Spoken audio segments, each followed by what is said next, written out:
Oui, effectivement, à partir de lundi, les premiers centres de contrôle technique vont ouvrir pour la catégorie L, donc les 2 roues motorisés, les 3 roues, les quads, les voiturettes. La sécurité prime, mais la sécurité ne sera pas améliorée par un contrôle technique. Il faut se remémorer les conditions de mise en place du contrôle technique. En 1992, lorsqu'il est instauré pour les voitures, 17% des voitures présentaient un défaut de sécurité, c'est-à-dire plus d'1 sur 6. Aujourd'hui, les 2 roues motorisés, que ce soit par les études indépendantes européennes ou par les assureurs, on est entre 0,3 et 0,8%. C'est-à-dire qu'on passe de plus d'1 sur 6 pour les voitures à une cause d'accident sur 200 pour les 2 roues motorisés.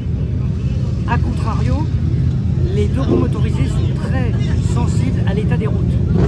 Or, source ONICER, c'est-à-dire l'État, en 2023, la situation des routes et des infrastructures, qu'elles soient mal entretenues ou qu'elles soient mal conçues, est en cause dans plus de 30% des accidents.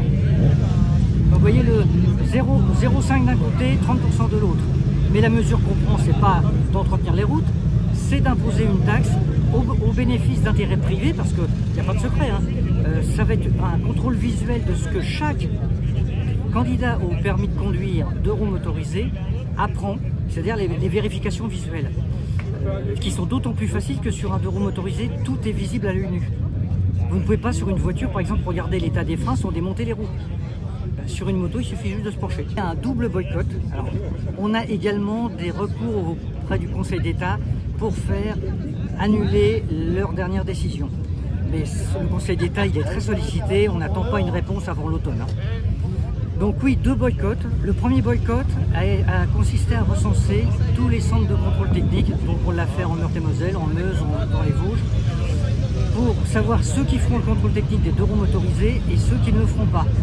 Et on a publié la liste en invitant les motards qui sont à 99% également des automobilistes à ne pas emmener, à choisir d'emmener leur voiture chez un contrôleur technique qui ne fera pas le 2 roues motorisé. Donc ça sera un plus pour ceux qui ne le feront pas, ça sera plus de chiffre d'affaires, plus de bénéfices. Et pour ceux qui auront choisi de le faire, eh ben, ils vont se retrouver avec des bénéfices et du chiffre d'affaires en hausse qui va être compensé par une perte sur les voitures. Donc voilà. Le deuxième boycott, effectivement, c'est que dans la mesure où ça n'apporte rien au niveau de la sécurité routière, on ne voit pas pourquoi on s'y soumettrait et on invite les motards à ne pas aller au contrôle technique qui, je le rappelle, concerne les véhicules immatriculés avant le 1er janvier 2017 et ils ont jusqu'au 31 décembre pour le faire.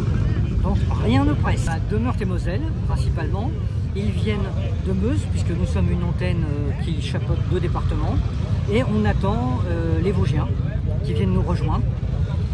Donc le programme de cet après-midi, ça va être de partir en convoi, de manifester comme on le fait, pour faire entendre nos arguments, qui sont d'ailleurs bien compris par le gouvernement. Il faut savoir que M.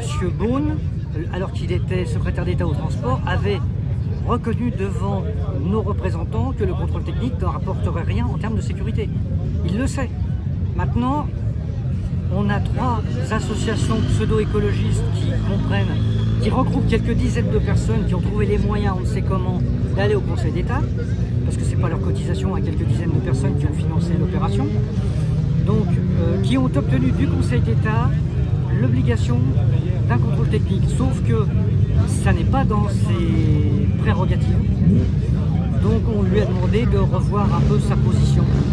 Le contrôle technique, s'il était bon pour la sécurité routière, on serait les premiers, on aurait même créé nos propres centres. Mais là, c'est une mesure absolument inutile. La suite du mouvement? Alors, ça va dépendre des réponses du gouvernement. Il faut se rappeler qu'on a des élections dans 2 mois. Ils sont déjà plutôt mal placés d'après les sondages. Bon, s'ils veulent que les motards se détournent encore plus massivement des listes gouvernementales, ils n'ont qu'à continuer.